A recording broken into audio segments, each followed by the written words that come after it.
Class 7वीं स्वागत है तुहाडा।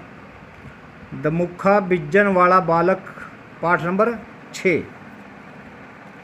इसमें आपको ने क्या बताया गया है, महान जो हमारे शहीद भगत सिंह जी थे उनकी शख्सियत, उस दे बचपन विच देश के प्रति लगाव, जीवन दिया मुख घटनावां अते उस दी शहीदी बारे चानना पाया कि जो भगत सिंह था उसके बारे में बताया गया। बचपन में कैसा था, देश के लिए उसने क्या किया, शहीदी उसने कैसे प्राप्त करी।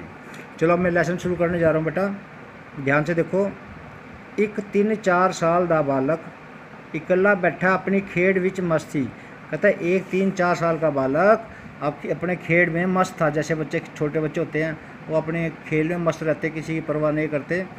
उसने एक छोटा जिहा खेत तैयार किया होया सी। उसने एक छोटा सा खेत तैयार किया होता, जैसे बच्चे होते एक छोटा सा खेत तैयार कर लेते हैं खेत में जाके। वो उस विच तिल्ले गढ़ रहा सी और उसमें वो तिल्ले लगा रहा था। तिल्ले यानी कि डके कह सकते हो या फिर लकड़ी कह सकते हो।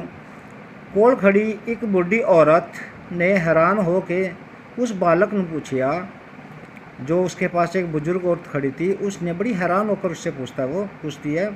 बालक ने उत्तर दिता, नहीं बीबे पुत्रा यह की कर रही है कि भाई प्यारे बच्चे या अच्छे बच्चे, यह क्या कर रहे हो आप।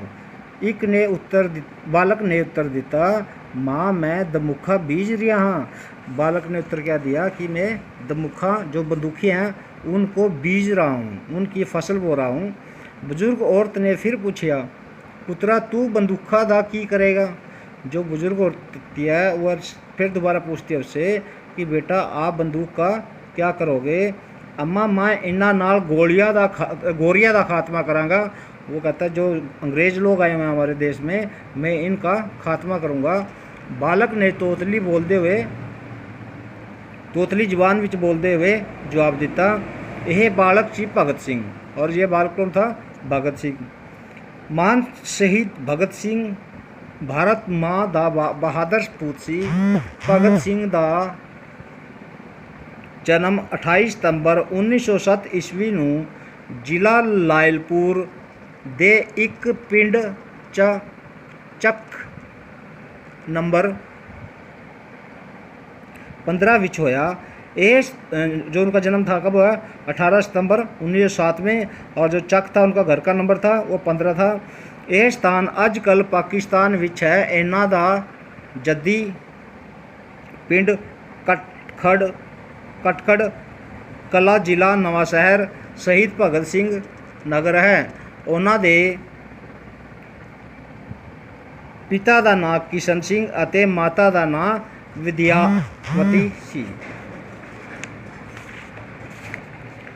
जदों उसका जन्म होया तां साडा देश बरतानिया दा अंग्रेज़ साडे उत्ते राज करते सी। बरतानिया के जो अंग्रेज़ थे वो हमारे देश पे आज़ाद करते थे जब उसका जन्म हुआ। जिस दिन भागा वाले का जन्म होया उसे दिन ही उस दे चाचा अजीत सिंह जेल विचों रिहा होके आए सन। जिस दिन उसका जन्म होता है उस दिन उसका चाचा था, वो भी देशभगत था बेटा, वो जेल से रिहा होके आए थे। उसे दिन ही भगत सिंह दे पिताजी जेल विचों जमानत उत्ते घर आए सी। और उसी दिन जो उनके पिता थे वो भी देशभक्त थे, वो भी जमानत पे घर से जेल से बाहर आए थे। इस करके घर वालिया ने किन्ना चिर उन्होंने भागा वाला कही के ही बुलाया। इस करके उसको भागा वाला कह के बुलाया जाता था, क्योंकि इस दिन उसके चाचा जी उसके पिताजी जेल से रिहा होके आए थे। इस देश प्यार दी गुड़ती भगत सिंह नूं घर तो ही मिली। इस तरह बचपन तो ही भगत सिंह ऊपर देश प्यार दा रंग चढ़ गया।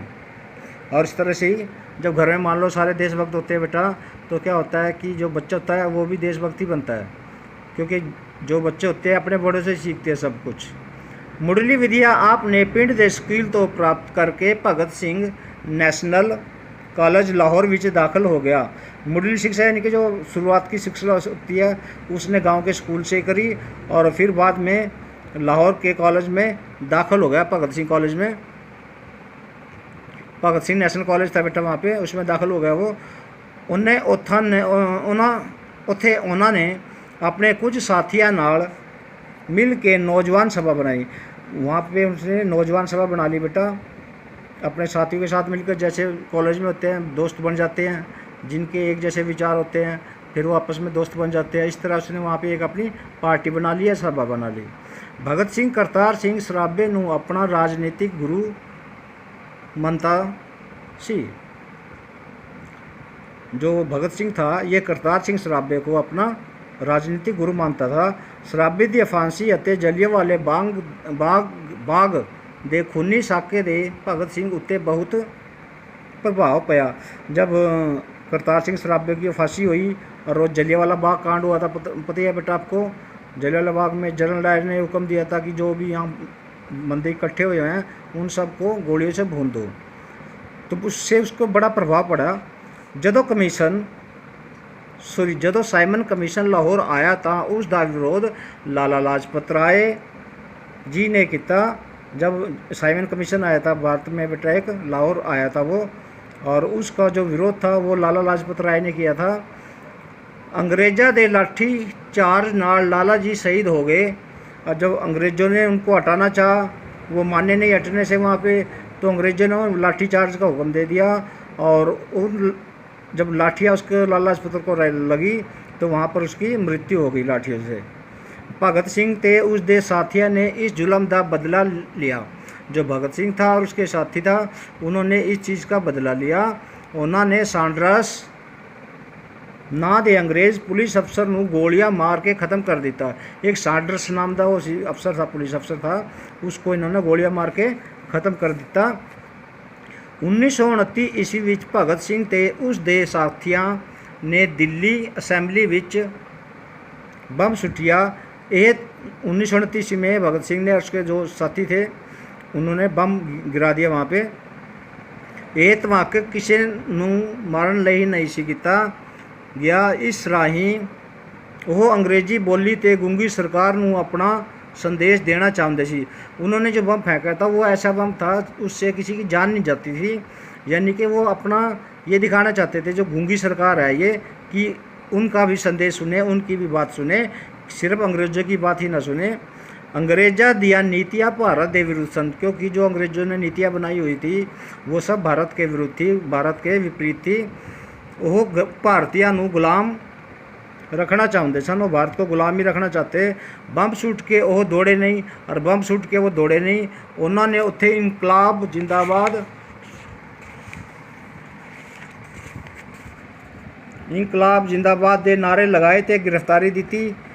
वहाँ पे इनकलाब के नारे लगाए उन्होंने और गिरफ्तारी करवा ली अपनी।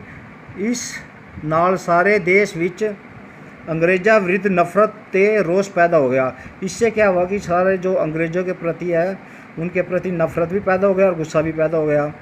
देश विच क्रांति ते जागृति की भावना फैल गई। देश में क्या हुआ, राजनीतिक फैलती जो जागृति की भावना फैल गई। बाद विच भगत सिंह अते उस दे होर साथियां राजगुरु अते सुखदेव नूं फांसी की सज़ा दी गई। 23 मार्च 1931 ਨੂੰ रात वेले इन्हां तिन्नां देश भगतां नूं फांसी दे दी गई। इस तरह वो देश रही शहीद हो गए। इनको रात को ही फांसी दे दी गई थी बेटा, और एक दिन पहले दे दी गई थी, 23 मार्च 1931 को दे दी गई थी, और रात को दे दी गई थी फांसी, क्योंकि रात को फांसी कभी भी नहीं दी जाती। तो उनको डर था यदि लोगों को पता लगा कि आज इनको फांसी मिलेगी तो कहीं लोग भड़क ना जाए, इसी कारण था वो उन्होंने रात में फांसी दे दी बिना बताए किसी को। आगे है हुसैनी वाला विखे जिथे इन्हां शहीदों का अंतिम संस्कार किया गया सी। यह हुसैनी वाला नाम है बेटा जहाँ पर इन सब का संस्कार किया गया था, जहाँ पर इनको जलाया गया था। उत्थे एक शहीदी स्मारक बनाया गया है, वहाँ पर एक शहीदों का स्मारक बनाया गया है। सचमुच भगत सिंह माँ का एक बहादुर सपूत सी जिसने देश की खातिर अपनी जान कुर्बान कर देती। इस शहीद नूं साडा प्रणाम है। ये ओके शब्द हैं बेटा, ओके शब्द आपने लिखने हैं। मस्त, इंडल्ज, रुजिया, गोरे, अंग्रेज़, इंग्लिश पीपल, भागा वाला, किस्मत, फॉर्चुनेट, क्रांति, इनकलाब, रेवोल्यूशन, शहीद, देश लई कुर्बान देण वाला, मुरली, पहली, स्मारक, याद चिन्ह, मेमोरियल, गुलाम, अधीन, स्लेव ਅਤੇ संदेश, सुनेहा। ये ओरल क्वेश्चन है बेटा। आगे सोचो ਅਤੇ दसो छोटा वाला खेतों ਵਿੱਚ ਕੀ ਬੀਜ ਰਿਹਾ ਸੀ? ਦਮੁੱਖਾਂ। ਭਗਤ ਸਿੰਘ ਦੇ ਜਨਮ ਸਮੇਂ ਭਾਰਤ ਵਿੱਚ ਕਿਹਨਾਂ ਦਾ ਰਾਜ ਸੀ? ਅੰਗਰੇਜ਼ਾਂ ਦਾ। ਭਗਤ ਸਿੰਘ ਉੱਪਰ ਦੇਸ਼ ਭਗਤੀ ਲਈ ਕਿਹਨਾਂ ਲੋਕਾਂ ਦਾ ਪ੍ਰਭਾਵ ਪਿਆ? ਸਾਰੇ ਦੇਸ਼ ਦਾ। किन्ना लोगों का प्रभाव आया? ਉਹਦਾ ਕਰਤਾਰ ਸਿੰਘ ਸਰਾਭਾ ਦਾ बेटा। ਭਗਤ ਸਿੰਘ ਦਾ ਜਨਮ ਕਦੋਂ ਹੋਇਆ?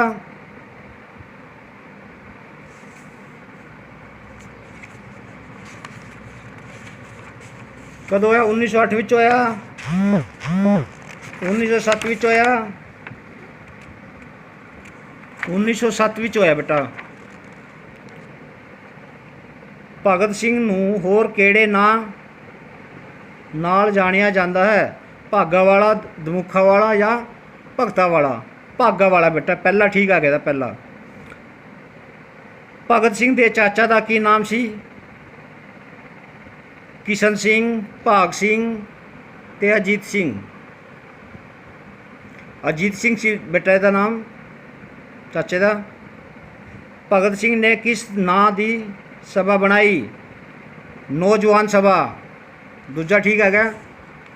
अब ये बेटा नीचे आप बड़ी क्लास में हो गए, 7th क्लास में हो गए हो आप। अब आप क्वेश्चन आंसर खुद ढूंढने की कोशिश करो। आपने ये पेंसिल के साथ बुक में भरने हैं, ठीक है? और खाली थावा भी भरने की कोशिश करना आप। यदि कहीं आपको कठिनाई आती है किसी प्रकार की तो मैं आपकी पूरा सहयोग करूँगा। जो ये सारी एक्सरसाइज हैं इन सब को भरने की कोशिश करनी है बेटा आपने जितनी दी हुई है। जो कुछ गलत होगा बेटा मैं उसमें सब कुछ आपको बता दूंगा। जो सारी एक्सरसाइज मैंने फिल नहीं करी जान के, क्योंकि 7th क्लास हो गई है बेटा आपकी। आप खुद क्वेश्चन आंसर ढूंढ सकते हो।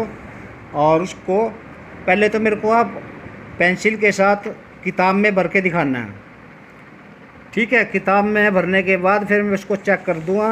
फिर चेक हो जाएगा तब आपने उसको कॉपी में उतारना है। जो गलती होगी मैं गलतियाँ बता दूँगा आपको। Okay, thank you, have a nice day.